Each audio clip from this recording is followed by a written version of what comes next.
I think I'm just gonna crack open you gotta this. Take that off the table. Man. Bud Light here. That's gotta go off the table. There we go. Be blurred. You got to blur that one. What the? Bruh. Yeah, like, wow, that's Drinking some dad beer right here. Yeah. I mean, you either go look. You gonna fuck up your listenership. We going at you, dog. All right. Yeah. I'm not pretending. I am who I am. I feel you. We're going to light you up the way you are. All right, you're asking for it, so here it is. Listen to this. I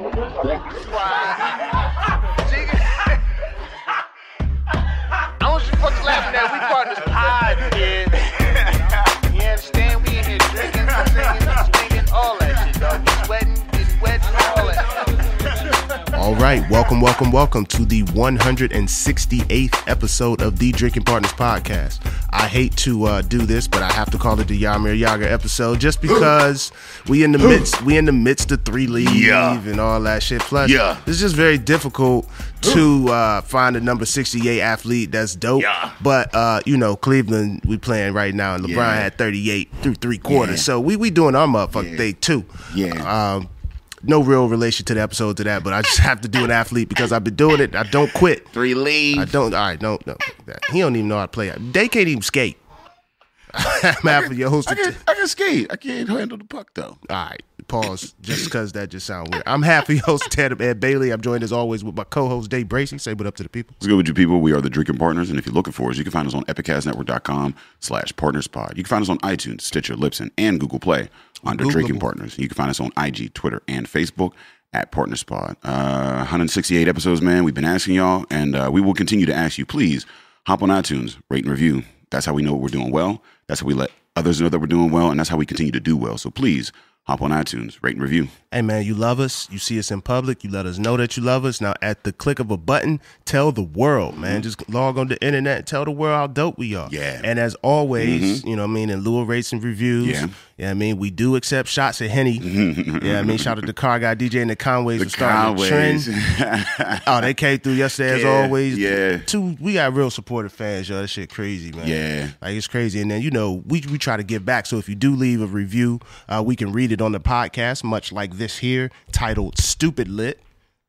Nice. Yeah, Stupid Lit. By J. Sco. I don't even know because that's a 0. So J. I don't know. It might be a bot. Yeah. these but Russians, man. Stupid Lit. Like, they're getting smart. These bots getting smart. So I found y'all on my creatives thread on Twitter, and I'm happy I found this because I fucks FUX with beer and fucks FUX with comedy. See, I fucks with you. You know what I mean? I fucks with you, J-Sco. Yeah, whoever you is, bro. I love putting FUX on my shit. Like, it's kind of like cursing in front of your mama, but not really. You know what I'm saying? It's like fucks, FUX is like the darn of the F word. I mean, like, mad acceptable, mad blatant, man. That's dope. We fucks with you for that, man. Make sure if you see us out, let us know, man. Let us know who you are. I don't even know if that's a man or a woman, but we ain't got to assume the gender. You could be whatever it is you out there, but we still fucks with you, man. Like you actually listen to the podcast. You know what I mean? That's what's up. That's true. And it might read our threads and shit online. Yeah. All right, J-Sco or Jazz Sco or I don't even know. But we fucks with you, bro. Nice. Brew net. I don't know. we fucks with them. The individual. Yeah, you know what I mean? But yeah, if you're around the area, because we don't know where y'all be at, but like if you're around the area, we got live shows popping almost every week at this point, man. But it's crazy, man. We got 2 monthly shows. One down at Arcade Comedy Theater every 3rd Saturday of the month. We got the next one at May 19th. May 19th, we got Colin Chamberlain headlining, so that's going to be a dope show. And then we're down at Contra Theater every last Saturday of the month. This one will be May 26th. And we got Mike Travers coming through a headliner, man. That's going to be a treat. Yeah. Because he brings a guitar. I'm always interested in what's going to happen when he does that. Yeah, so. He's one of the best crowd work dudes I've seen in the game, man. He's definitely one of those legends. So I'm excited to have him down there at Contra Theater. Colin Chamberlain on May 19th. And if you're looking for tickets, you can find tickets for May 19th at Contra Theater at Arcade Comedy Theater. We get confused, man. It's a lot of information. Just slow up. Yeah, arcadecomedytheater.com. And if you're looking for tickets for Contra Theater, May 26. You can find those at ComtraTheater.ticketleap.com. And then, we gotta shout out Fresh Fest, man. August 11th, we bringing that first Black Brew, festival to the city. So we're excited about that, man. Yeah. August 11th, Fresh Fest. I just got my shirt. See, this is what we needed you on the drums for, I guess. Yeah, I mean, we'll get into them, but we're going to need him on the drums. We might have to pay for that, though. That might be an application we got to pay for or some shit like that. But we got, it's crazy, man. So this first Black Beer Festival, we got over 15 breweries coming in, Black breweries coming in from around the nation. And we also have over 15 local breweries pairing with local businesses and artists in the area to collaborate on brews, labels, T-shirts, and, some sort of collaboration. And it's going to be dope. It's up at Threadbare, August 11th. And if you're looking for tickets, it's at freshfestbeerfest.com. The brewers we got lined up so far, Black Frog Brewery, Union Craft, Harlem Brewing, White Lion, Cajun Fire, Band of Brothers, East End, Voodoo, Dancing Gnome, Full Pint, Spoonwood, Rock Bottom, Black Star Line, Shoe Brew, Hitchhiker, Harris Family, Bloom Brew, Butler Brewworks, Mindful, Hop Farm, Rams and Parrots, Threadbare, Wiggle, and Apis, man. And we're adding daily to that list. So, get your tickets. I mean, they range from $45 to $100 for the VIP. If you get them early, I mean, you get a free T-shirt with that. And, be there, August 11th. And, we're also looking for sponsorships. We got packages ranging from 1,000 up to 10. So if you're interested in that, check out, again, freshfestbeerfest.com. See how you can get involved and make this thing happen, man. It's a litany of beer. That's just a long list, man. I'm already tipsy just listening to you run down the list. But it's just going to be more important than just the beer, man. It's just dope people. It's a new environment. There's new shit coming to the city. We want to have our, hand on the pulse of that shit. So, like, if you're trying to be down with dope people and do dope things, come fuck with dope people. You know what I mean? Like, be the change that you want to see, because it's an industry that we need representation in. Now, we going to get right into this episode, because I'm a little bit sick and I'm gonna get more and more nasally as this shit go. So I know people are annoyed by me, but we got an extended family member in the building. Yeah. So I'm excited about this. We got it's the family. I didn't even do research on, because we had him on before I didn't get the episode. So we just gonna have Buzzy edit this whole conversation out. It was early. It was early. Yeah, we was young pups in the game. Now we got to, we just our measuring stick, and we bring the guests back and see how we've grown. Yeah. You know what I'm saying? So see how they've grown. So it's really dope. We got Greywalker in the building. We got Brian Sykes and Joe Solak in the building. Say what up to the people. What up? Okay. So he's improved his what up to the people. That was planned. He was ready.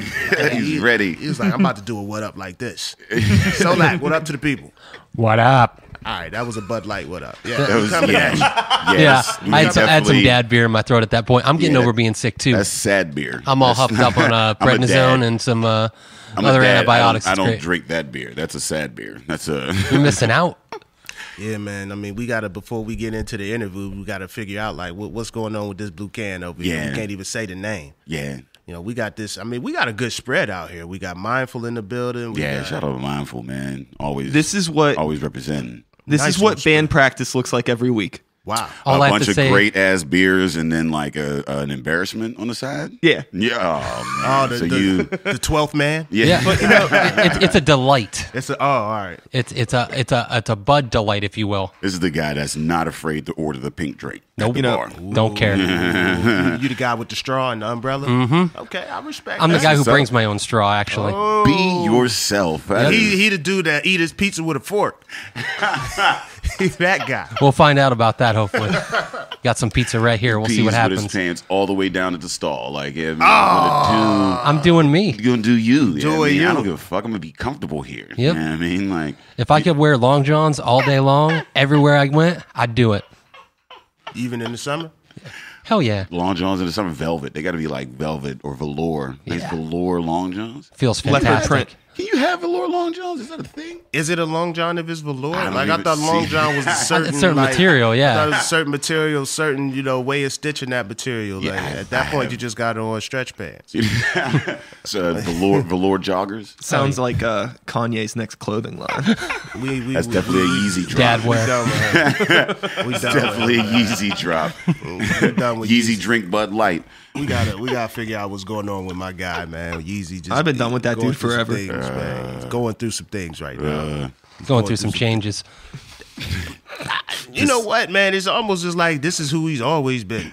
Yeah, to an extent. Yeah, I mean, like, well, you got to figure sure, I can get into it, but like, he had influences. I mean, in his rhymes, there was Rhyme Fest. He had ghostwriters or whatever. He had his mom, like, to kind of, keep him straight. He lost both of those and, like, I mean, got into, this sunken place with the Kardashians. And what did they do other than exploit themselves for money? So, I've never been scared of vagina, but I'm totally scared of that. Yo. That Kardashian vagina, that shit, man, please. It's doing something to people. Yeah. NBA player turned to a crackhead. Tristan Thompson, he don't even start no more. Like, how you lose your starting job? Remember when he started dating him? Like, LeBron was like, bruh.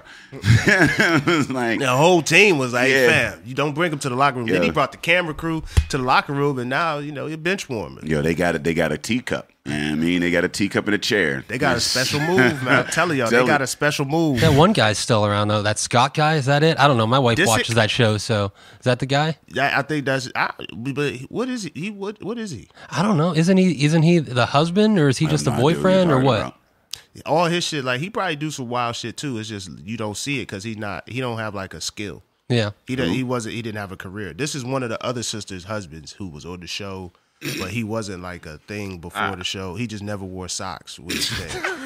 I just remember, like, I used to date a girl who watched Kardashians, and I just see him. He just never had on socks with his pants and his shoes. Just old sweaty. Yeah, he wanted them. He wanted them wingtips, no socks type of guy. Yeah, see, you can't even invite a nigga like that into the household because it's like got take your shoes off and like it's like you tracking in all that. I don't even want that foot residue on my carpet. Like, you know what I mean? Yeah, man, if you go into somebody's house, wear socks. Like, don't be barefoot in my crib. We ain't family. I don't really know you that well. You walk around barefoot. I got on socks. So which is worse, though? Which is worse, wearing shoes in somebody's house or bare feet? Man, I'm gonna go with bare feet. Like, if you gonna be a sockless in a shoe.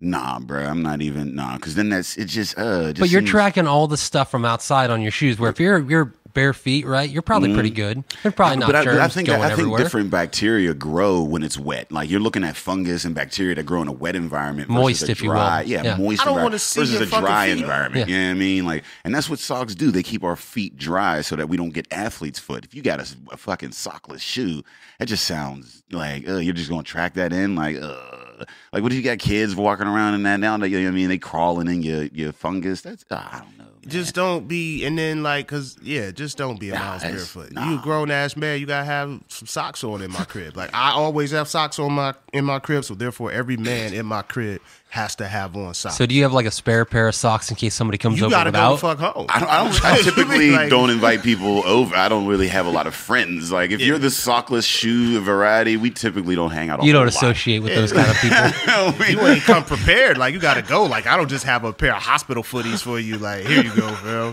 I've been to somebody's house where they had like the shoe condoms for people, so they didn't have to take their shoes off, but they had to wear the shoe condom. I'm like, that's the ladies be having the little silk. Yeah, I mean, I respected it, but I was like, I would never do that. Like, I'm not spending my money for you to be able to walk through my house. You don't have to be here. It's like walking into a daycare. I don't know if you ever dropped your kids off at daycare. You got to go in the baby room with those things on. I'll be wearing my shoes. Yeah, I've always dropped off with the shoes on. I ain't. They make me change. They start yelling at me. Man, I have on dress shoes. Like it's different. If sneakers is one thing, but like dress shoes, you got to put them on with a shoehorn. I don't just have a shoehorn in my pocket. I'm just going to get my man's jacket and we out. Like fuck these kids. They ain't clean anyway. Y'all be barely wiping their noses. Fuck out of here. Yo, we got to get into and who you are. And this beer that you guys brought, man. So first and foremost, Start the Beat. Thank you for having me on at the Butler Festival. Yeah, Reclamation. That was a good time. That was a great time, man. That whole festival was just a great vibe, a nice coming together, the community, and like just a presentation of like the good art that's found up north and whatnot. I don't know it was a bit of a drive for you, so I appreciate you. It's like 40 minutes, ain't nothing. Yeah, yeah. I mean, people live in the city. They be like, oh, I got to cross a bridge. Like I don't know. So, well, actually, I live in Troy Hill, so we didn't even have to cross a bridge. We're already on this side. We just gotta get on the road, head on up. It's close. It's not bad at all. So what's new with the podcast and what's new with Greywalker? I mean, same shit with the podcast, just putting out episodes every week, still talking to artists and musicians and same old, pretty much the same way Drinking Partners is, just grinding and doing my thing with Greywalker. We just finished up a new album. We're going to be releasing it in July on the 7th. We can get into like the event show details a little bit down the road, unless you want to do that now. Well, I mean, yeah, you can shout them out whenever you'd like. You can shout them out all the time. Yeah. You can, Well, yeah. you can take a sip and then shout it out again. Yeah, we're going to be doing our album release party on July 7th at the Rex Theater. Shout out to the Rex, man. Yeah. Cool peoples, you know what I mean? Yeah, we're going to be having our friends band. They're not a band anymore, but they're doing a one-off reunion show for the show. Black Market Body Parts is going to be playing the show alongside The Breathing Process and No Reason to Live. So it's obviously a metal show. You know it's somebody when you get motherfuckers to come back together for you. You know what I mean? Yeah, like, look, man, whatever it is, can you guys just, that's dope, man. So it'll be a good time, just those 4 bands. We're going to be doing that release show. And then before that, I want to shout this out real quick too. On June 14th, we're going to be doing the album listening party / dinner at the Pear and the Pickle, which is up in Troy Hill. It's the Pear and the Pickle. Yes, it's a cafe. They're normally not open at night, but they're going to be open at night for this event. So we're going to have some special items on the menu that are going to be like heavy metal themed, along with the other items that they have. We're also going to be doing our music video premiere there as well. That was shot by our friend Nathan King. We're not in the video at all. It's like straight up like a horror movie type of thing. So there's all kinds of like weird promotional stuff we're doing with the release on this that it's hard to describe it in words, but you'll be seeing it starting May 7th is when we're going to be announcing everything. I know this podcast will be out after that. So people have already been seeing the stuff that we're starting to drop. Nice. Yeah. I mean, it's nice.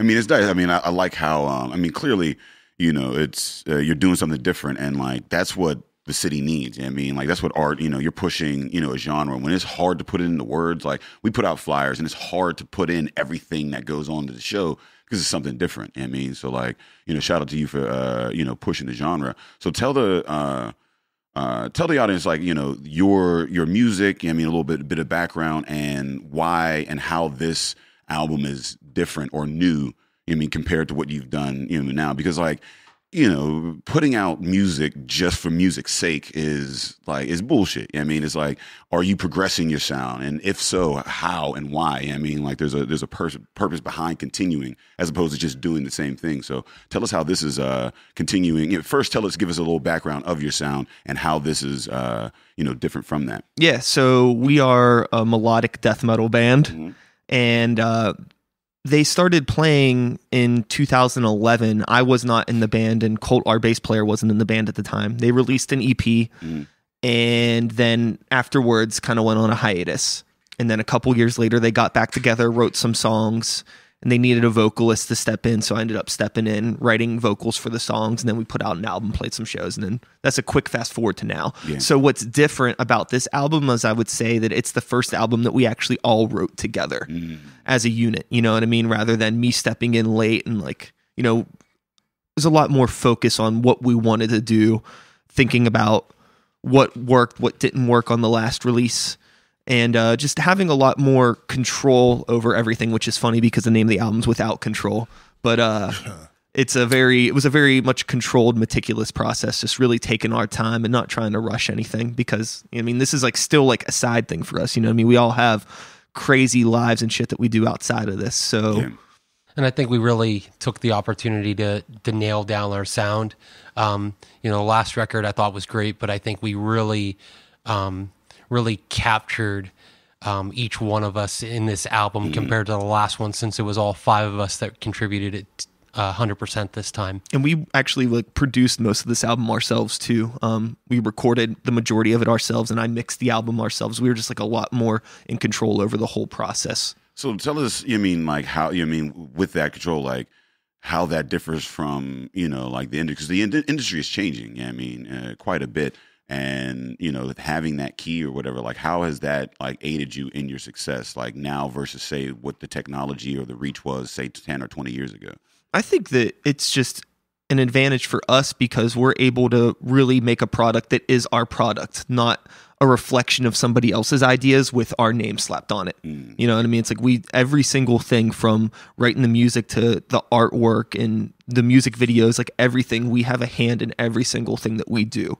And it's all controlled by us. It's our ideas from our heads. So it's very much our voice and our product 100% versus like working with other outside producers or other managers that say like, hey, maybe you should do this because it would work well with this crowd or that. You know, we're just very much like, we're going to do what we want to do because we're really confident in our product. And I think that's actually a theme within our band because, you know, people often ask me where we get our T-shirts printed and things like that. And the majority of this kind of stuff we do ourselves. Yeah, I print our merch. Yeah, I mean, it's from top to bottom. Pretty much everything at this point, other than one or two things, are 100% within our band. So why Without Control? Where did the name come from? You know, the name of the album, the lyrically kind of the themes throughout the album are all about just inner struggle and facing your demons and just trying to battle it. You know, just sometimes you just feel like you're not in control of the person you really are. Right. And sometimes that's a good thing, sometimes it's a bad thing. But you know, that yin and yang that's within us all. You need the good and the bad. So that's pretty much what the whole theme of the album is about. So with metal, I'm not, you know, well versed in that genre. Like, how important is lyricism in that? Like, how often do metal listeners like really connect with the lyrics? Because it's such the sound is so, I don't want to say harsh, but it's so big. Like the sound with metal, like the music part of it. The musicianship is so big, like the lyrics can get lost behind it. But and you being a lyricist and being a rapper before, I mean, and you still like, I mean, you're always going to be that. Yeah. So like, I mean, you know, switching, like that was it a transition or were you always in that? Nah, I always wanted to do both, really. You know, I was rapping for a lot longer before I played metal bands because I didn't know anybody that was in metal bands. But then, you know, it was funny, actually. Somebody saw me playing a rap show. Was like, hey, you ever thought about being in a metal band? Because I was like a little bit more aggressive. And I was like, actually, yeah, I had thought about being in a metal band. That's how it started. So, but it was always, I mean, I grew up listening to, you know, like Iron Maiden and all that heavy metal stuff. But then also, like, when I started, like, becoming, like, 9, 10, 11, like, I was, like, really blown away by all the like Timbaland's early production stuff, which I think we talked about the last time I was on the podcast, so we don't gotta repeat all that. But to answer your question, lyrics and important in metal, I think it is something that is unfortunately overlooked. But because it's overlooked, that doesn't mean that I'm gonna slack on the product. You know what I mean? So I still put everything into it. It is overlooked, but you know what? I don't think as much in our style of metal compared to some other styles. I think in the style of metal we do, you can actually somewhat understand the vocals that are happening. That is very true. I do try my best to be aggressive, but still audible. We're not like, I don't sound like a toilet bowl or anything like that. Yeah, so I think in our style of metal, I do think the lyrics are important. I think it is something that people connect with compared to some of the far more aggressive styles of metal where you literally cannot understand a word that they're saying. And also, you know, I think that we really reflect on this as our art. So like literally every single aspect of it is important because it's art, you know what I mean? Like even like if you're doing like you're working on like a comedy bit, it's like even those small little nuances that you don't think people pay attention to, that's the shit that makes everything work. Yeah, the devil's in the details. No, it's like I feel like I don't know anything about like being a comedian, but I think that like being funny is probably the least important part when it really comes down to it. If you're going to be doing stand up, like it's an important crutch, but you need to have like all the other nuances to be able to make it work and perform and like structure it. You know what I mean? Yeah, like the delivery, the joke isn't just enough. You can take the shortcut to a laugh. Yeah, I mean, you can do something to get a laugh, but like the truly great comedians have like all the build up and like all of those things in between. Like, you know, they know how to like, you know, the nuances of the audience and bring them here or there. I mean, they know how to manipulate a crowd, you know, feelings wise, you know what I mean, misdirects and all that, like as opposed to just, I'm just going to do wild shit to make you laugh. You know what I mean? So I get that. Where do you guys get your feedback? Like, I mean, I'm like, you know, so, you know, because in this, you're like, you know, we have, say, like, if you have a producer or you have a record label or something that's going to like push it and say, hey, this crowd will like this sound, so you should do this thing for this crowd. Like, what crowd are you going for, and how do you know like how to move forward. Like, because I mean, you know, as an artist, you're always going to have people that are supporting, and then you're going to have people that support, but then don't like you going in a direction of some way, or I mean, and like, how do you guys,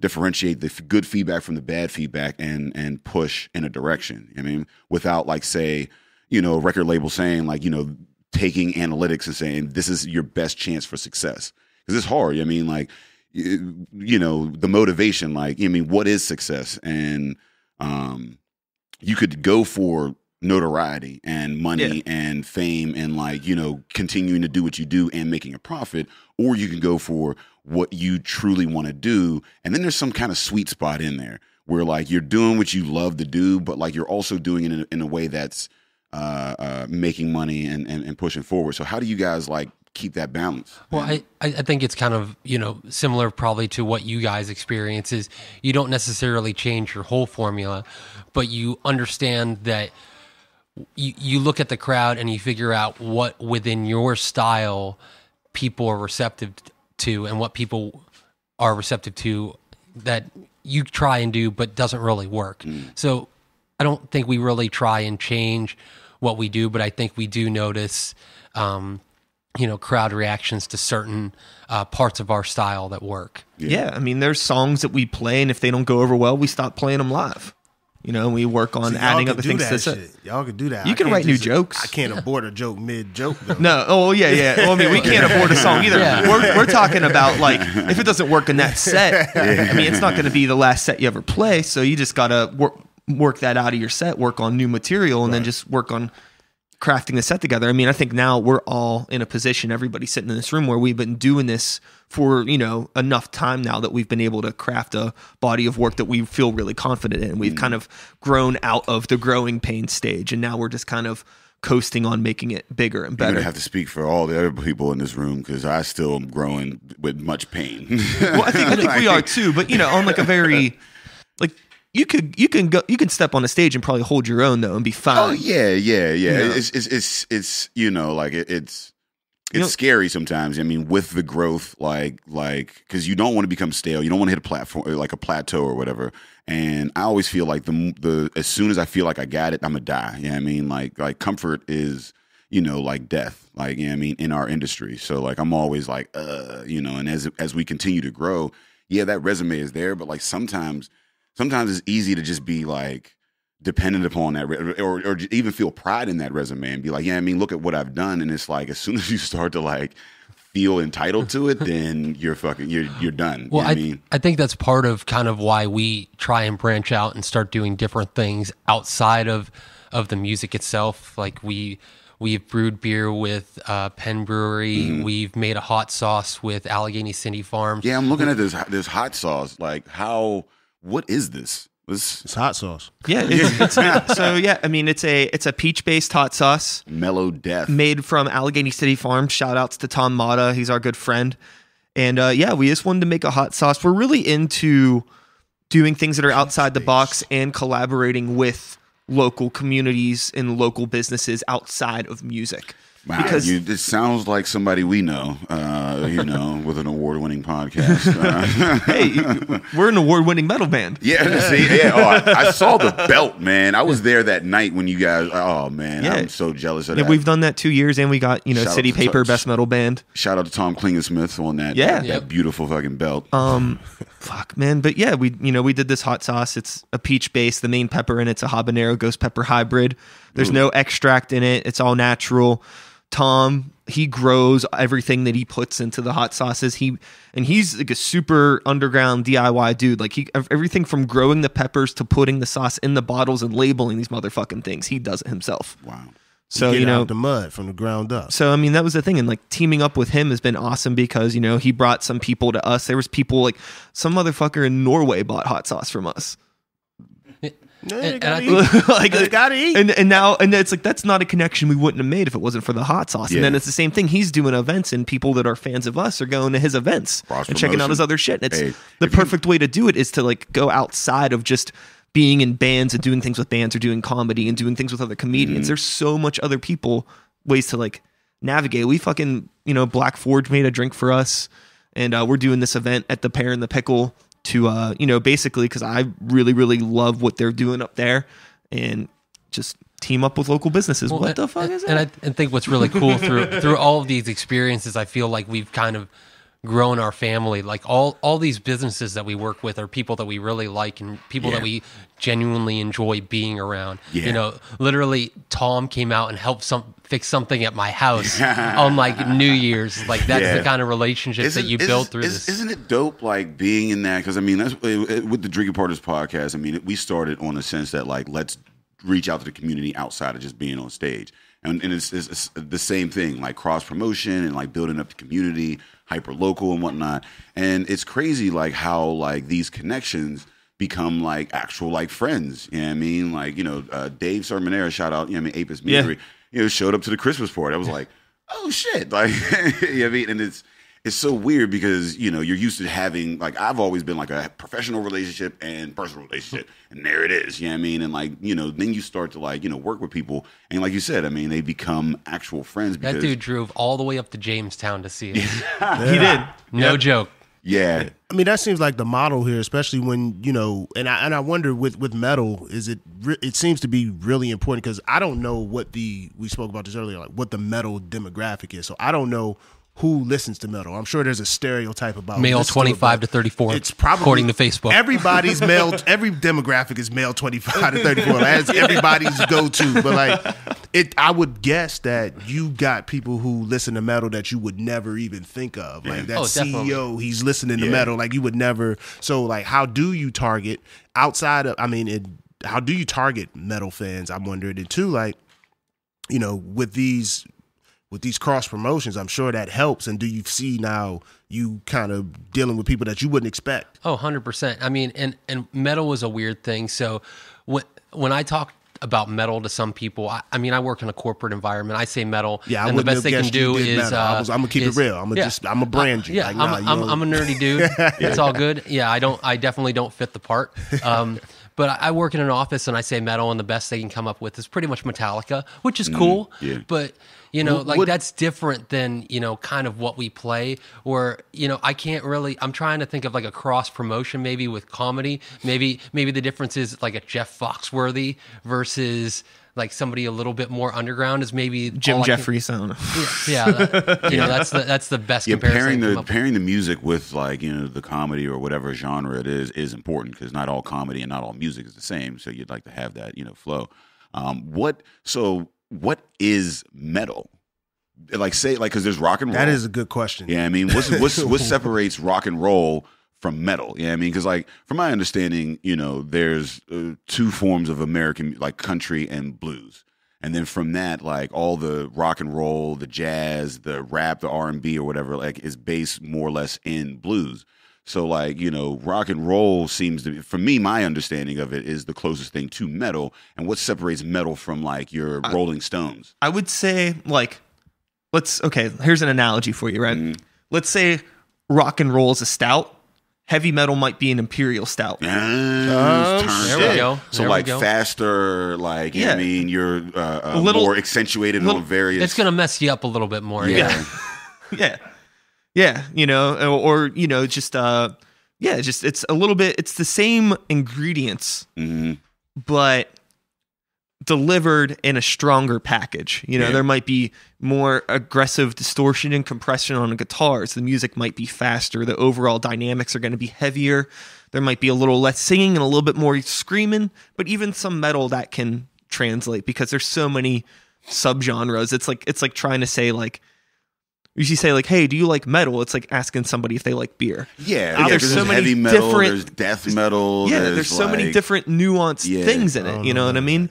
But to answer your question about like how we target people, I want to go back to this real quick because I didn't get a chance to say it. I just think what we do that maybe might be different from some other metal bands is that we try to be accessible in the way that we don't have like an aggressively like distasteful presentation with a lot of our art. Like you get some metal bands that have like the artwork, the people getting cut up all over it, and like really do like aggressive, the devil stuff and things like that. Even if they're like joking, we kind of go out of our way to avoid that kind of stuff. Not that like I have a problem with anybody that does it, but we definitely want to have just a more like palatable thing, and that's a conscious choice for us because for us, we want to give off the air that, like, honestly, even if you don't like metal, you can come to one of our shows and have a good time because we like giving a good, fun performance, and we like being able to entertain anybody. You know, do you see the genre moving in that direction though? No, like, I don't. Okay, because I'm just wanting, like, for it to be digestible to the average person, like, because you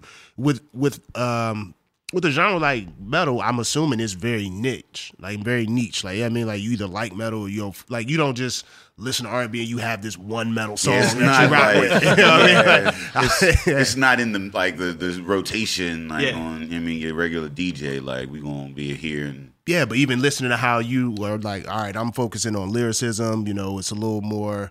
You know, we lay it out a little easier for you to digest. Like, do you don't think the genre is going to move in that direction at all? I think that there are, if we're going to talk about like industry metal, they've definitely been focusing on a more palatable version of it, but it's a lot more extreme in its palatableness than what we're doing. You get a lot of artists in more, we'll say, like, popular metal artists are focusing a lot more on doing clean vocals and incorporating all different kinds of sound into what they're doing, to a point that, for me personally, it seems like a mess. It'd be like if, like, you took 5 beers and put them into one glass and be like, here's a beer. You know what I mean? It's like you got, like, you know, there'll be a heavy part that jumps into something that's a little bit more like a pop rock with singing, and then like some fucking keyboards come out of nowhere. And it's like, I think the music industry as a whole right now, nobody knows what's going on, so everybody's throwing shit at the wall and trying to get something to stick, because we're in a period right now where there isn't really like a style of music that is dominating in rock music. You know what I mean? It's like, if you look at the pop charts right now, it's all, you know, it's pop. Yeah, it's pop. Yeah, it's there's all no pop, huge. Pop has always been there's pop. No, it's there's always no going to be that. It's going to be the leader at all times, because it lends itself to a good time, a good, clean, good time. There's no like guitar-driven pop. You know what I mean? Guitars are getting so kind of pushed out of the woodwork. So you're seeing a lot of more beat heavy, like bass. And you're getting that with a lot of like these like modern, like, we'll say rock or metal bands, where they're starting to incorporate more of the electronics to try to appeal. Synthesizers and shit. Yeah, they're trying to. It seems like they're trying to appeal to a wider demographic, but it doesn't come off as genuine to me. It's like, I don't think this is like what you really want to be doing. It's made in the basement. Like, somebody's like, this is no, like in the basement, because this is made in the basement. Like, literally. No, but, it's made in a dope ass basement. Yeah, it's a dope ass basement. But this is what I say made in basement. Like, it's like somebody comes in and goes, this is what like the people like, so let's just give that, and it's organic. Yeah, it's like it's a formula. Yeah, I mean, like, it's not representative of the artist; it's representative of that check. That check. It's like a DC movie. Yeah, exactly. Why we got? Well, hold on. Now we might need them to sponsor something down the road. We might want Captain. I don't know, man. We chill on that. We'll say it's like a mainstream comic book movie. Okay, yeah. All right. Well, you know what? I love Marvel. I ain't even gonna get into the whole. It's a Medea. It's a Medea. There it is. That's why he makes the big chicks. But I also think we're in an era where the arena rock band is essentially dead. I mean, there's not the U2s of the world. There's not the Rolling Stones of the world. There's no new band really out there that is at that huge level and caliber anymore. I mean, the last one that I can really even think of is the Foo Fighters. I mean, that's pretty much it. After that, I mean... And the Foo Fighters... Didn't they make that Andy, Are You Okay? Nah, that was... Alien Ant Farm. Yeah, Alien Ant Farm. Well, y'all saying it like I look like I'm supposed to know that. That was. No, it's just a wild comparison. Isn't the lead singer the drummer from Nirvana or something like that? Yeah. Yep. So two things. One, open this and tell us what this is, because this has been sitting here and I've been thirsty for a while. Yeah. I'm just gonna hang out with this, man. And two, is there like a common theme in metal? Like, I was gonna ask, like, what do you normally sing about? Yeah, because what is the lyrical content that kind of like, you know what I mean? Because usually in genres, even in like rap and like, you know what I mean, or R&B or whatever, R&B could be like, you know, it's love and whatever. Rap, yeah, I mean, you got it. You know, there's a lot of content, but usually like it's you know, the hardships of the people or whatever, and, you know what I mean, popping bottles. Like, I mean, we're celebrating and we're like coping with, you know what I mean, shit. Like, country music is a story told by, I mean, hillbillies about you know what I mean? Like, so what's the common theme in like the lyrics of like metal? Like, so I would say the stereotype would obviously be like devil worshiping type stuff or killing your parents type stuff, all that corny shit. But is that like an allegory? Those bands exist. Yeah, but they is that an allegory? Like, how like War of the Worlds is about alien spaceships, but it's really about some bands or is it just really about like is it like just horror writing? Like let's make up the most of the time, fortunately, a lot of it would be very comparative to like writing a horror movie or telling a story like that. You know what I mean? It's just the music's darker and more intense, so that type of lyrical landscape works really well with it. Just the closest thing that I can just off the top of my head, like Gnarls Barkley, like he does a serial killer, like kind of like, and he's telling a story, like and that like it's like a horror, genre about it was more of a theme, if you will. Yeah, a theme. Like he's just telling a killer story, like with music behind it. So that's to like very generalize it, I would say like metal probably goes on like horror, religion, politics sometimes, and then some bands do get like personal, social, whiny, lovey-dovey stuff. Those metal bands do exist, but I would say the big like love songs. Yeah, but like singing about like I've heard some. I've definitely heard some. Like songs about like relationships falling apart and like some angry stuff. Okay. You know what I mean? I always felt there was some level of just self-reflection in it. Like these definitely too. Very troubled individuals. Like I never thought of it as like a musical horror story. Well, I don't know like the metal like I've Stephen heard. King don't know the lyrics with. So I would say band behind him, like on our last album, Beyond All Mortal, I wrote that from a fictional standpoint, and I wrote a lot of like it was kind of like very heavy science fiction horror based elements in the songwriting. But this album is also very personal. This one is opposite of that. It's very personal, self-reflective. I personally don't dig into religion. We mentioned before, we just don't try to keep that out of the music. Same thing with politics. I don't have anything I don't want to comment on politics with Greywalker. That's that kind of stuff. The social commentary stuff is stuff that I save for my hip hop shit. Because at the same time, like we talked about, are people listening to the lyrics or not? I'm not too sure. Yeah. But with hip hop, they definitely are. So I definitely try to put the message on those songs a lot more like in that. In the genre where it fits. There are awesome metal bands that are super heavy on political focuses and religion focuses on all spectrums. There's like really good Christian metal bands and really good bands that are all about the devil. What is wild? Christian metal band? Oh yeah. I actually used to be in one. Yeah. Okay, that makes sense. What is Rage Against the Machine? Is that metal? And I'd guess that's more on the rock alternative side. Yeah, I don't know. I guess I would say about the genres. I guess. But you were in a Christian band? I was in a Christian heavy metal band. Yeah, a long time ago. The Christian label was kind of. If you're pouring that, I'll take some of that. If you're, I'm gonna pour some. You're gonna drink some good shit. I guess. If you're passing it out, give up your Bud Light life.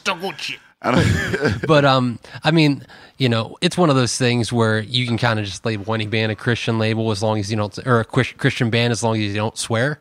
Oh, really? Okay. So you're not really singing about the word. There was a little bit of it back in that band, but you could kind of make it what you wanted it to be. I mean, the word Jesus was never brought up. The word God was never brought up. So you can kind of.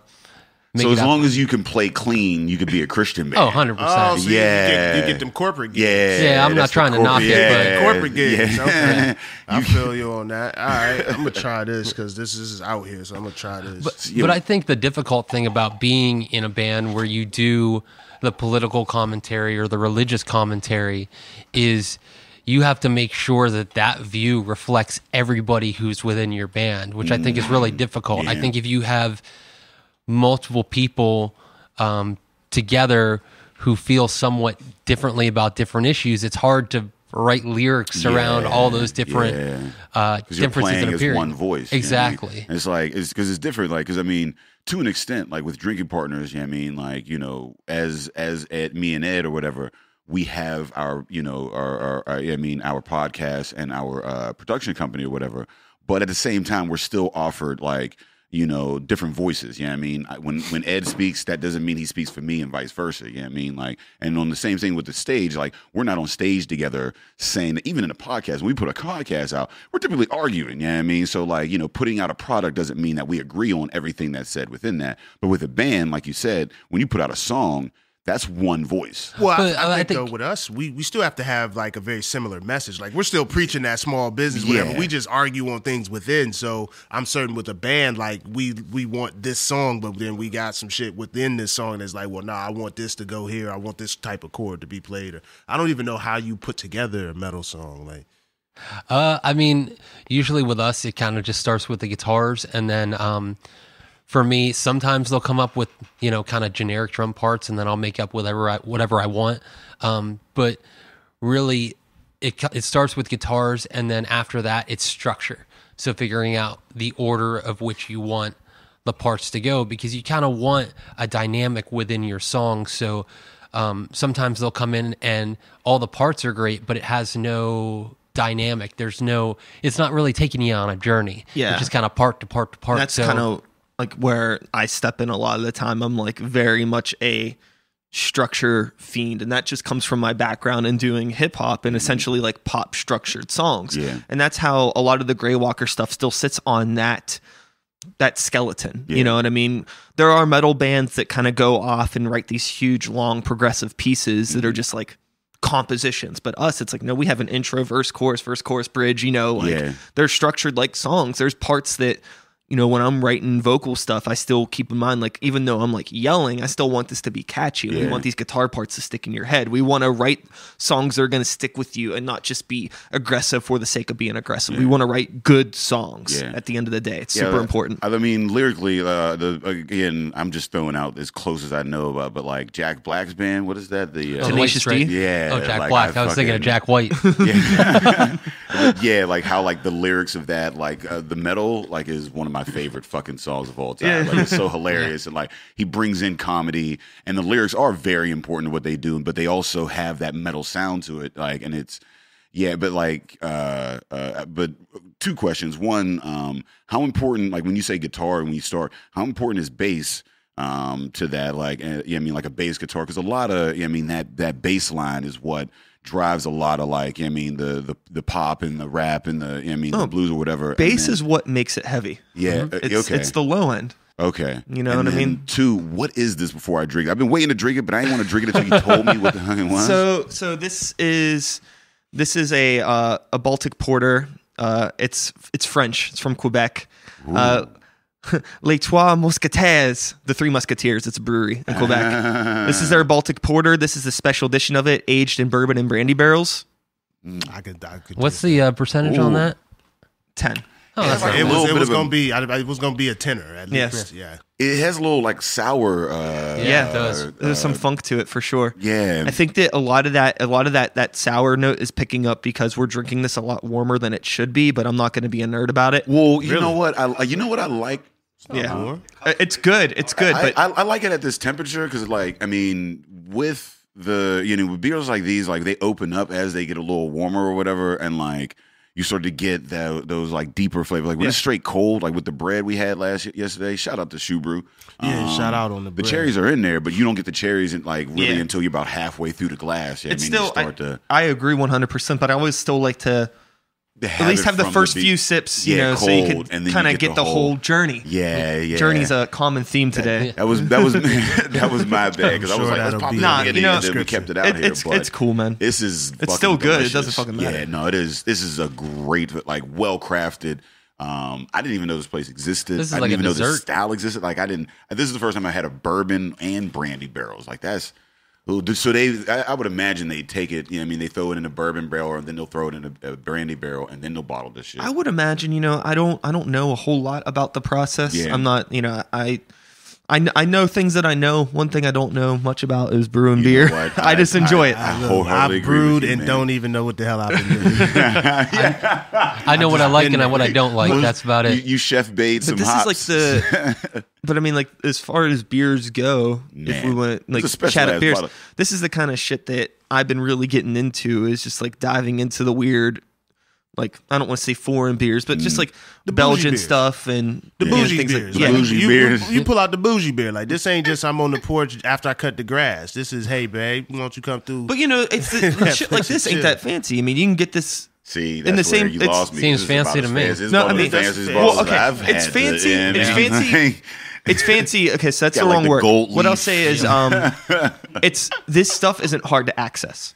Like, all kinds of awesome Belgian stuff and stuff from Well, it Canada. depends Like, on how this your is bank account is set up. Well, and Oh, it's compared not to access- a it's case not of Natty always- Light, Yeah, it's not always access either. It's, are people And conscious knowledge. of that? Like, That's the thing. You know Well- what I mean? This is something that you introduce to people. Like, we Yeah. drink beer all the time. Yeah, Like, and we not don't- yeah. known anything about this. And this shit. But but basically the point I'm getting at is, like, if you're curious, there's always, if you are into beer, buy some shit you've never, like, go to the weird shelf and buy some shit. 'Cause, I mean, I got that and bought that in Bloomfield. Yeah. You know what I mean? It's $15. Yeah. I mean, it ain't a huge That's actually thing. not a bad No. for a 10%. Yeah, no, it exists. You know what I mean? Like, you just go around and you can find the stuff. It's there. You know, Yeah, but it's tough. One, I'd like to just shout out the Pittsburgh Craft. Oh, 100%, page or whatever. I just got they always school me on shit, and there's like Barrel is Life or Haze is Life. That's like the clans these days is the not a barrels haze. and the haze. Is you haze or barrel? Because this is a barrel. I like it, and I like haze. You know what I mean, I think I'm barrel. yeah, I'm a barrel. barrel too. Yeah, I like- I'm on the barrel side. I like beer. The Buzzy's haze boy. I'm a little hazy on all these topics. So Well, then we on the same wavelength. I just like barrels because barrels, like, the thing about the barrel is you get that hint of I'm drinking liquor. Like, you feel like you kind of Yeah. get that. You know what I mean? Like, it's like, all right. If I'm drinking beer or alcohol in general, I want it to taste like alcohol. Like, I think it's cute when shit tastes like juice or tastes like this and that, but at the same time, ain't it's for just me. like, I want a beer that tastes like a fucking beer. Yeah, everybody has their. I mean, I don't care about the process at all. yeah, you you don't. No, We made no. that very Came here clear. with- No, Came here no, with- really. Yeah, like from the gate. I'm the kind of person that I'm going to open it up. If it tastes good, it tastes You're good. like, If it fuck doesn't taste good, What it donkey doesn't did this taste come good. from? Like, Like, fucking- yeah, I don't care where it came Pop from. a hole at I the don't care bottom how and long chug. it took to make. Yeah. I don't care. If I pop it open and it tastes good, that's great. Well, I think that's like one thing I do want to bring up is I think that, for me, and kind of spinning off what Joey's saying here, is that I'm definitely a beer nerd, but I'm not an elitist by any means. Yeah. And I have such a problem with people that are elitists in any sense of the fashion. We get a lot in metal too. You have the metal elitists, and they're the worst fucking people. Yeah, in any industry is all these people that'll tell you what you should be doing, how you should be doing it, what would make your stuff more authentic. And I'm sure you probably get that now with your focus on lyricism, and I'm sure there's hip hop elements in your music, and so those purists, so to speak, will kind of come down on you. But fuck them, like, I'm making a good dude, product. Yeah. Fucking if we just jumping into hip hop real quick, the type of hip hop shit that I was doing, 5 years ago, everybody told me I was an idiot for doing, is the type of shit that people were making bank on now, all the stupid yelling and all that shit. It's like, I'm too old for it now. I don't care anymore. But like 5 years ago, like, I had that energy. I was all like, and people were like, that's too much. Oh, you- and now Tupac it's what saying, everybody's like, fucking there's no- doing. I'm not there's- saying that like I was ahead of the curve, but It was like Tekashi 6ix9ine. it wasn't. That's metal rap. That's Yeah, what yeah, that is. yeah. That's what I would think it would be. He does. Hobson. Hobson, Doesn't Hobson do metal? yeah. shit? He's kind of. Yeah, both of those are. They're I a don't little bit know more who aggressive. Tekashi They're like 6ix9ine is. Tekashi 6ix9ine's more like. He reminds me of like Onyx. Yeah, I don't know who he is. I know. He's the dude with purple, yellow. He's rainbow hair and teeth. Oh, that motherfucker. What is he, like Latino or some shit like that? He's like tatted. Yeah, but he yeah. Is that says the dude nigga throwing every around other dollar line. bills everywhere?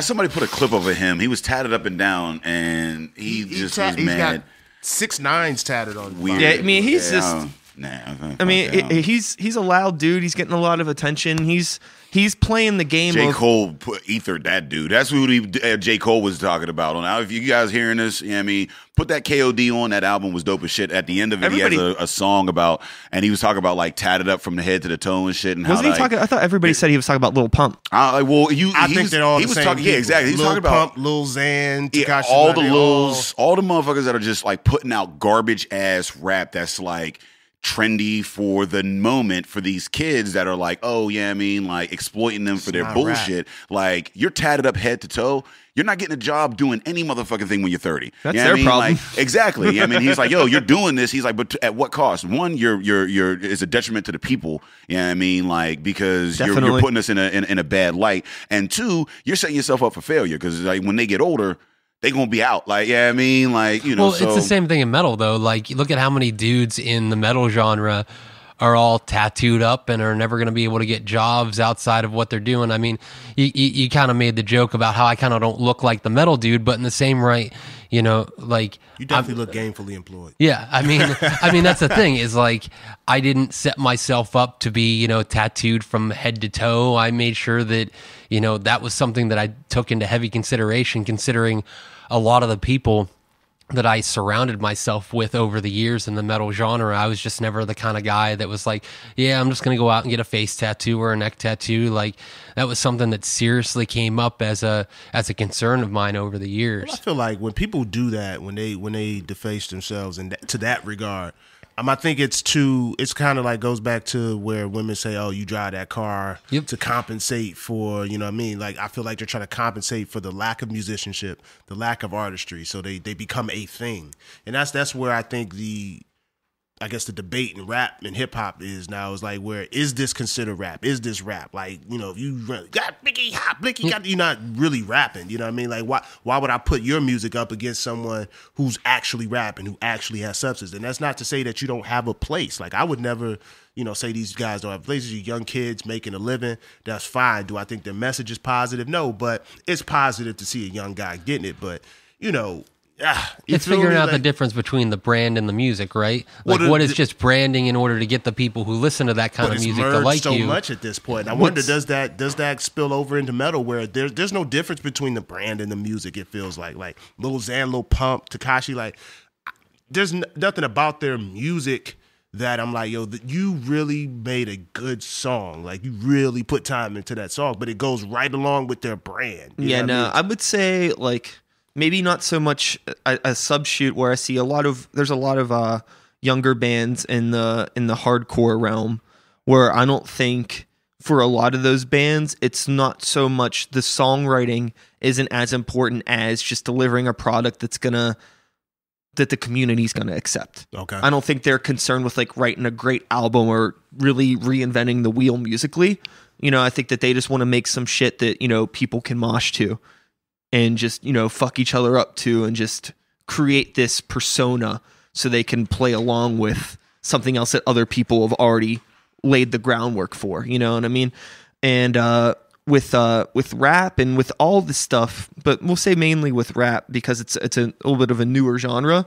I think for the first time we're kind of seeing this full cycle of like younger people are taking this genre of music and, you know, reinventing it and tweaking it to what they want to do with it. You know what I mean? And it's like, this is new for all of us because we grew up with all this stuff, but the stuff that we grew up with and the stuff that it was like the roots. It was the beginning of it. You know what I mean? Rules to this shit. But even then, like, you look at like the very beginning or whatever. Yeah, I mean, of rap or whatever, when it was just motherfuckers just like rapping over a DJ, like with the whole, you know what I mean, and it wasn't even called rap. And then you had like that first wave of movement, and then you had gangster rap. So like the 90s.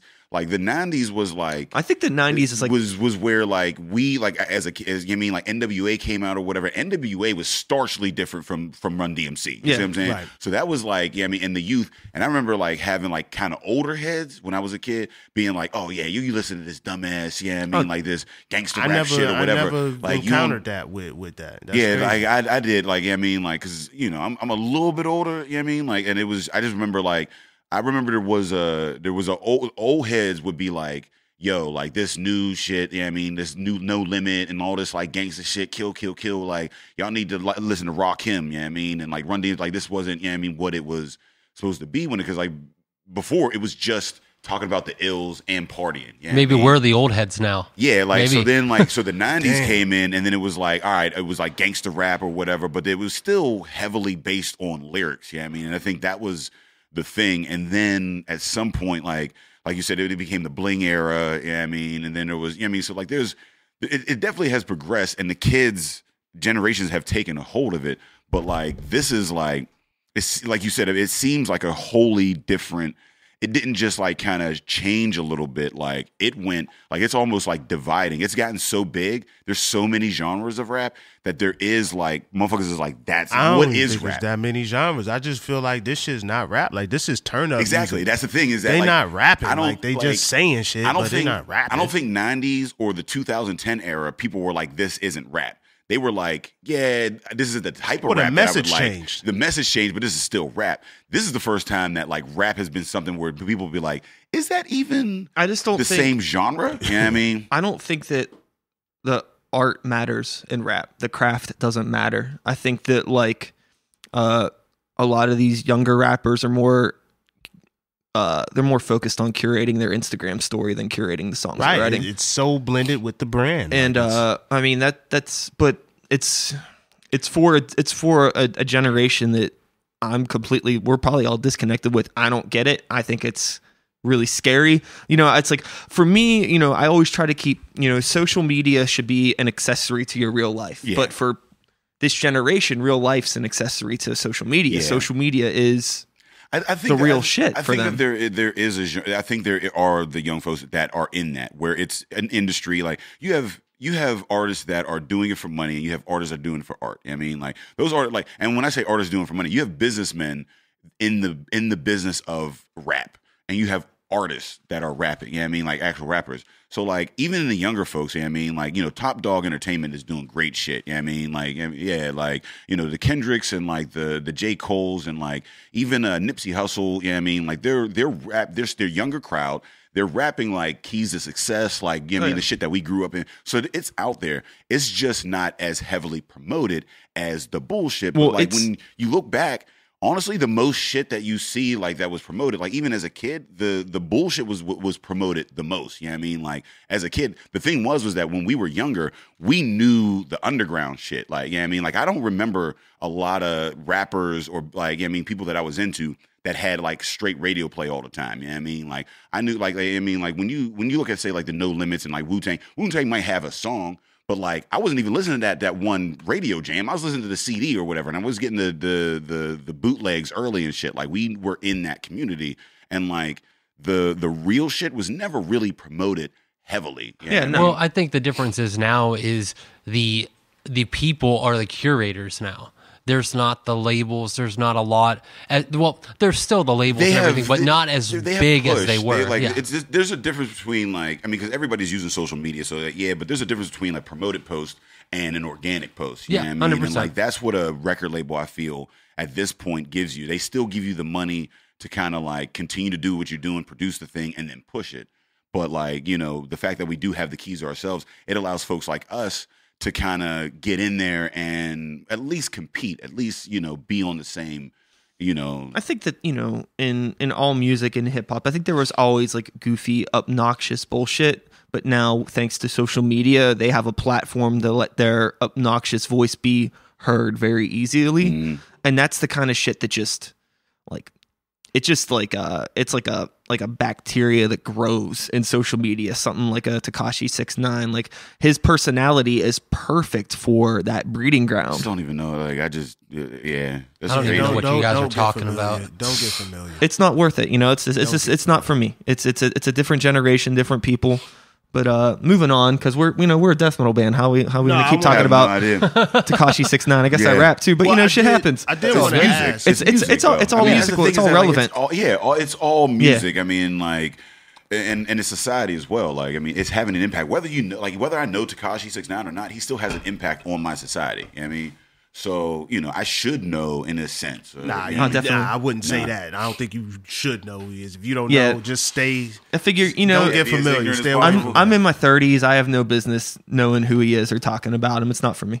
So I did want to ask. I mean, we got kind of sidetracked on the hip hop conversation, but I wanted to know, like, how do you put together a metal album? Like how do you structure a metal album? Like where do you try to get the ebbs and flows? You know, because a well put together album, you know, it'll hit different, you know, different songs that have different feels. It'll be cohesive. there's a structure, there's a good song. There's like a lot of rap albums got a good intro song, which is hard bars or whatever, and then you got the big mainstream song. But how do you do that with metal? Me not understanding metal, like I again, me not understanding the genre, I'm only thinking of one type of sound. So like 10 songs of one sound. Well, I think that comes back to trying to correlate it into something that you guys are more familiar with, like the comedy. You guys probably write like 100 jokes, right? But then you go through and you figure out what's going to be the best flow out of everything that you've written, in an order. So, throughout this whole process, there are, a few songs that they didn't make the cut. They didn't make the album. Yeah. So, you write and write and write, and you figure out what's going to be the best, what's your best material to show off what you stand for, and what's going to be the best flow. Because there's some songs that you write and it's like, I don't want to necessarily call them filler tracks, but they're kind of like, okay, that fits right there in the middle. It's not, everything that you have isn't going to be a banger. It isn't going to be the thing you're best known for. Do you guys have interludes? Like, like just because like you were saying, like filler tracks or whatever. And like what I've seen now is that like, at least in rap albums or whatever, there's like a push towards like smaller albums. Not having to fill up like 15 to 20 songs or whatever the fuck. There's some albums coming out like 7 to 10 tracks. And then some tracks, like if they do have like 12 to 13, there's like the interludes or whatever where, I think what you're getting with, so there's a lot of people that are doing something now, like, which they're calling like stream trolling. Yeah. Where you'll get artists that fill up their albums. This happens a lot in hip hop, where they fill up their albums with, there's like a skit every other song. And that's because it just, those still count as streams, and it helps their album fucking go platinum faster. But like with us, as far as like structuring albums, it's really just when it feels right. Okay. You know what I mean? Like we have a group, we kept writing and writing and writing, and we got to a point where we're like, this feels right, we're good.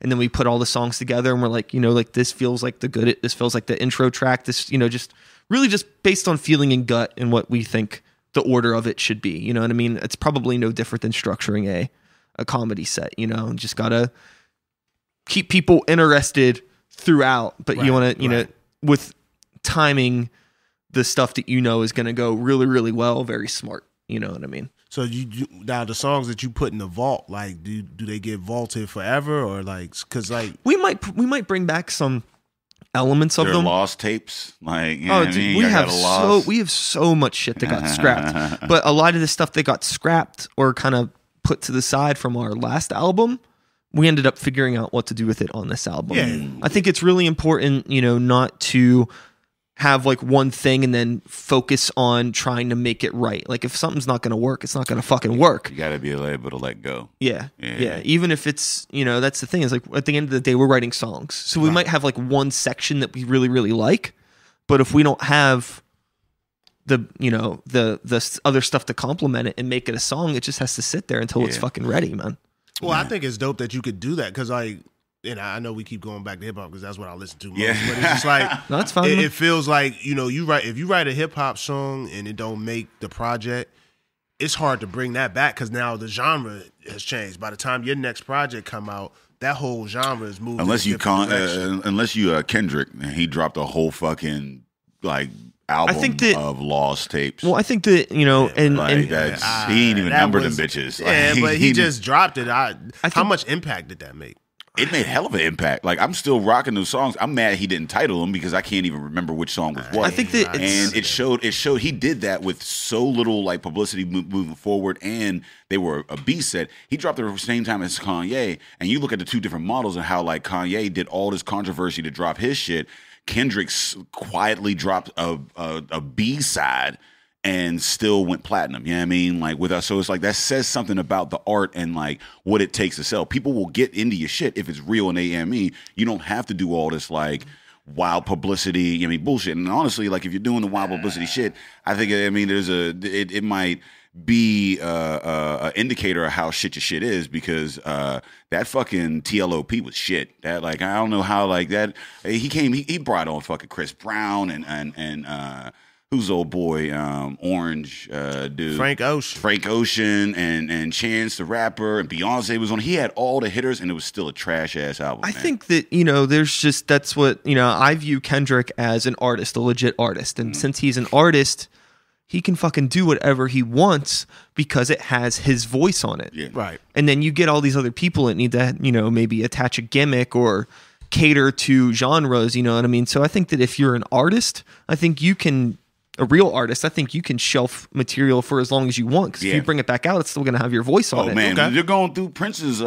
You know what I mean? Like, how long was they going through Tupac shit before? You know what I mean? And he's still releasing new stuff. They He's not dead. bastardized Tupac shit so much. Like, they went too far with Tupac. But the thing is that the lyrics and the content was there. And I don't like the way that they did it. But like you said, a true artist is going to have content that's relevant. You know what I mean? And I think a lot of people just aren't fucking artists. Right. And I think a lot of people, businessmen. I think that a lot of people, don't deserve to have the light that shined on them, but at the same time, most of those people, they're temporary as fuck. Like stuff like a lot of the artists that we've talked about, this shit's temporary. You know what I mean? We'll bring up one of these artists we mentioned earlier. A year from now, we're going to laugh about it. Like, oh yeah, remember that fucking thing, whatever. Where the fuck's he at now? Who gives a fuck? Guy, yeah. So what's an example of that in metal where somebody came in, made a huge impact with some different or just whatever, and then they just... I would say the whole... With metal would probably more kind of like, well, for lack of a better... We'll call it like the Hot Topic metal. Okay. Where you had a lot of these bands that came in the early, like we'll say like the 2000s, right? So like your 2004 to 2010 is a rough thing where you had bands like I'm trying to think of anybody right now. Well, bands that are essentially living off of albums that they released 10 years ago and not anything that's current. Like there are artists that they get popular off of one or two records, and then after that, nobody cares about anything that they've done after that. And that's kind of what we run into in metal a lot. Like you said, like the Hot Topic style bands, which honestly I don't remember them because they aren't around anymore. Band kids. Yeah, that's why I'm having a hard time even the emo kids. Because like the emo kids, because like a lot of that shit again, it was so fucking temporary. I can't even fucking remember the names now. Potted Plants. Yeah. I don't know. That's a South Park reference. I don't even. Did y'all see the? Oh yeah. The Vamp Kids versus the emo kids. 100%.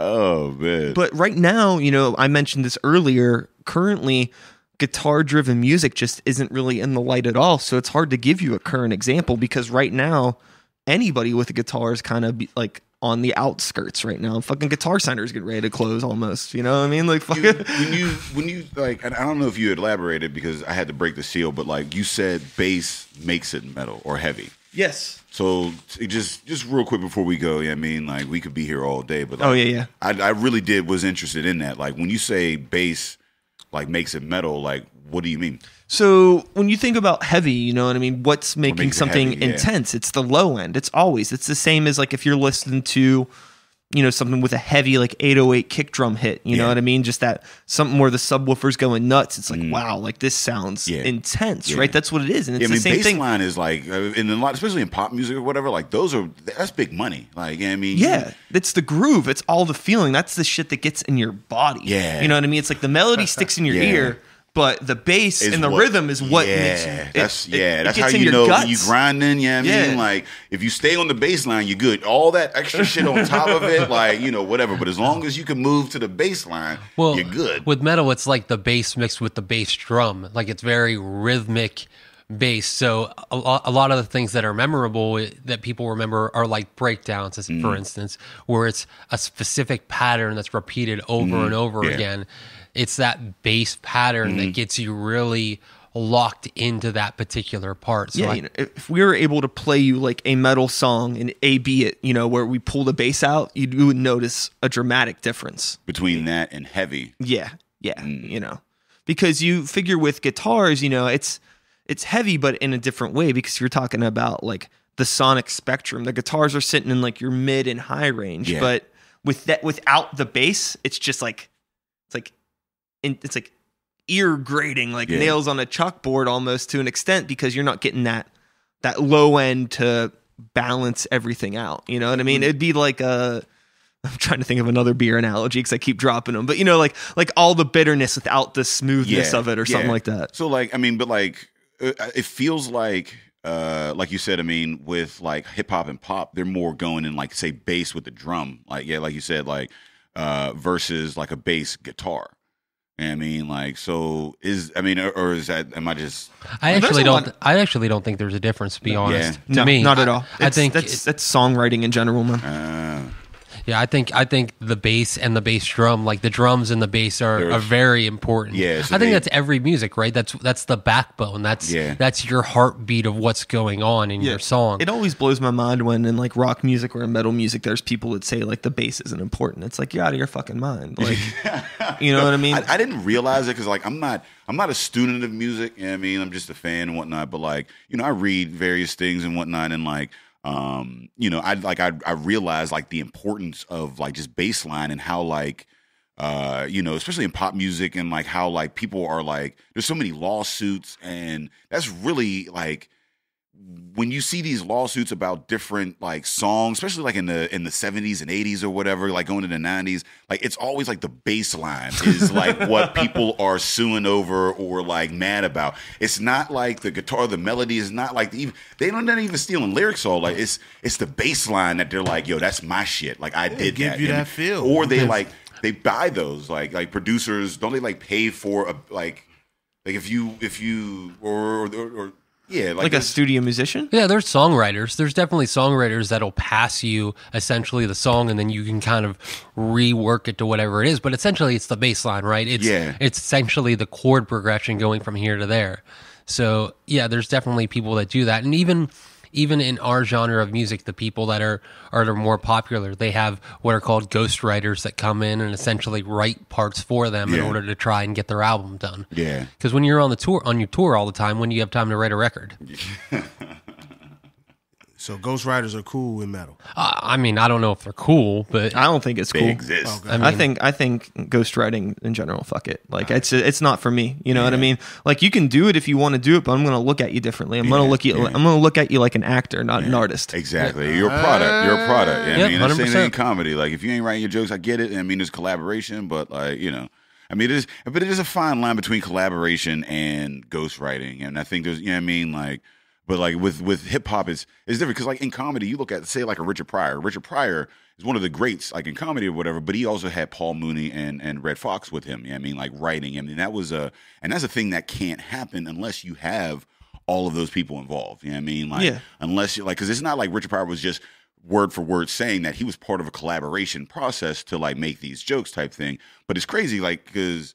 Like when you think ghostwriters, you think like, when I think ghostwriters, I think like, I'm just going to give you the whole thing and you just go out, Milli Vanilli, just go out and do that thing. You know what I mean? Like versus like, hey, we're in a room and we're just kind of like back and forth or whatever. Like, you know what I mean? Like, cause even with this podcast, me and Ed, we'll just go back and forth and like, it's funny together with everything that we're doing or whatever. Like not one part of us alone can make the same thing that happens with the podcast or whatever. And in music, like I said, I mean, I'm looking at like, again, like a Richard Pryor or whatever, like how that, and like, but shit. I mean, it's hard for me to like really talk too much shit on ghostwriting because I've never cashed a check from some shit that somebody else wrote for me. So yeah, I don't know what it's like. Yeah, I mean, like I said, I think there's a difference from somebody like sending you lyrics like, "Hey, do this," and like put it or whatever, and like you guys just in a studio and making some shit. I think it depends on the intent too. You know what I mean? Like if you're just putting out some like bubblegum nonsense, you know what I mean? Just like some pop shit, and it's like a whole group of people that wrote the shit. What difference does it make? You're just writing like a song for everybody to have fun and dance to. And it's really different, like with metal, where somebody can literally go into the studio and you don't even know that. There could be bands that literally don't play on their album, and then they go out and they're trying to be a representation of what like, they are thinking. Yeah, you can program everything. They'll bring in like a studio album that's better at playing at a certain like perfection kind of thing or whatever, and then do it, and then they go out and they play their own shit. Oh, well, even drumming is a big one. Yeah, the drumming, yeah. Like, Quincy Jones. Remember Quincy Jones went on that rant about Michael Jackson? He let all that shit out, and he was, what was it? Was it Rolling Stone? No, it was the Beatles. Yeah, it was Ringo Starr. Yeah, and he's like, oh, because you ain't do that shit, motherfucker. Like, yeah. But yeah, like they had somebody, another drummer come in, do that part. And then he Ringo came back after a lunch break, was like, yeah, that don't sound bad. He was like, yeah, that's because you ain't do that shit, motherfucker. Like, but yeah, I didn't, and that's crazy. I didn't know about that until I started talking to band members that like, there will be bands that'll go out and they'll like tour and they'll do their shit live. But like when they record, they'll bring in another drummer because a drummer is better at staying on that. Or not even another drummer. They'll just program it. They'll just have a computer do it. The technology is crazy right now, man. Yeah. Oh, you won't even know. There are things that you're listening to right now. You have no idea. You think it's a real drummer. It's a computer. Wow. And like shit, the auto-tune stuff with vocal stuff is so insane right now. Like you can record vocals and put it all on you can like go in and like change, like fix the pitch on everything. Like to like it's nothing is fucking real. Wow. A lot of the shit, especially in pop music. It's and that's the problem though, is that the access to technology, it's become very, very easy to make a really professional product. Mm. And it's becoming really, really hard for musicians to really shine through, because it's like somebody that, anybody can spend a couple $100, get some shit and make an album that sounds fucking great. Mm. They might not be able to perform the shit live, but it doesn't fucking matter because they might have 25K followers on, on their social media, and then they're getting signed, and then they're getting their paychecks, and they're going on tour, and it's not going well. I mean, it's back to that temporary as fuck shit. Yeah. But in the moment when you're looking at it, it's very like, oh man, like it hits us in this spot. You know what I mean? Like, I think real, and there's a difference between your average like person that just wants to hear your music and like music lovers, and I've like, and again, this is recent, but like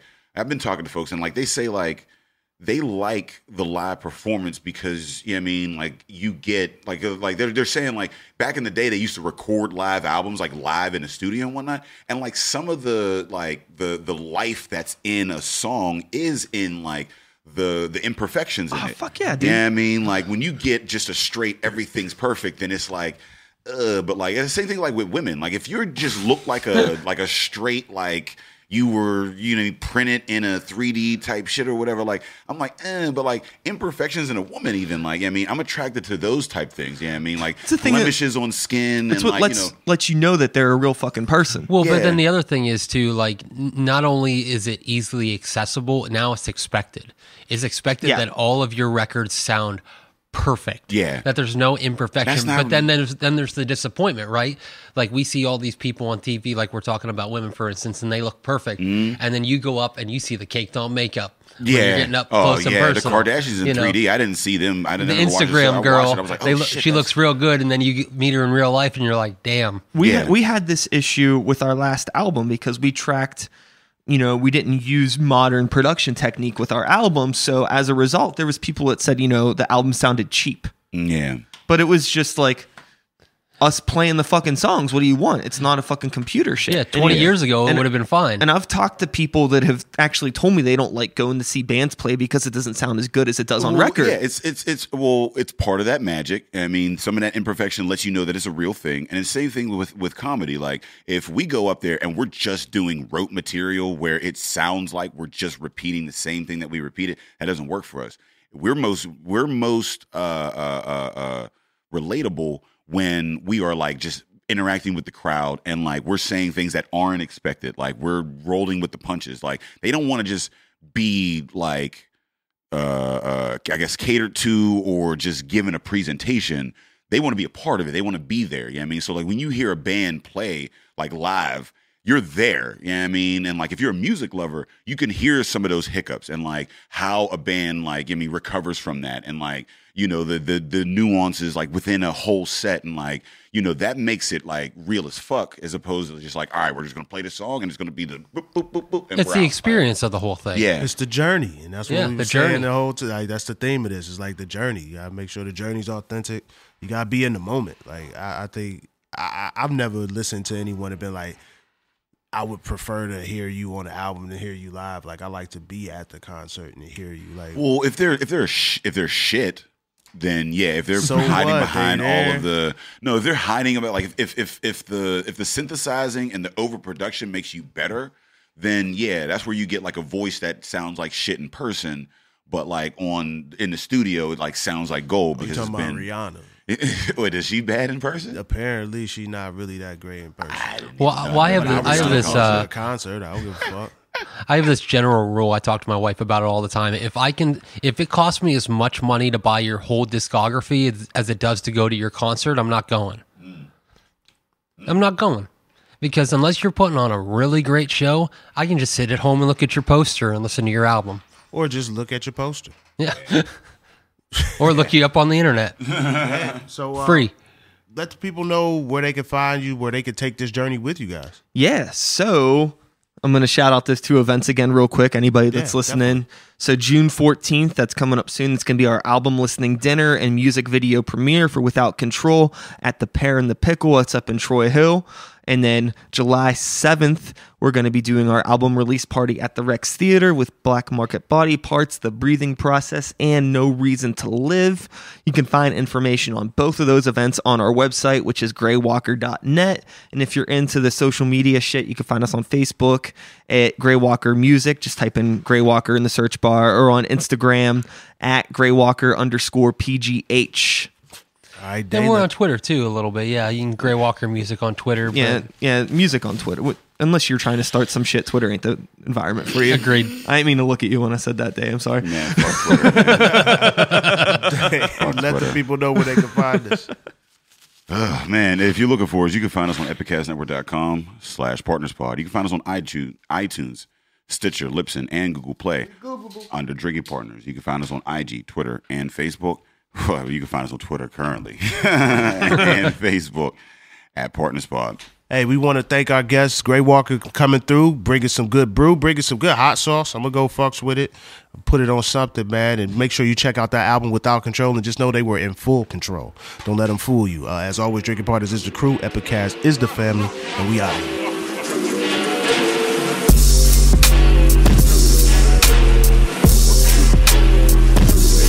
Oh, get him.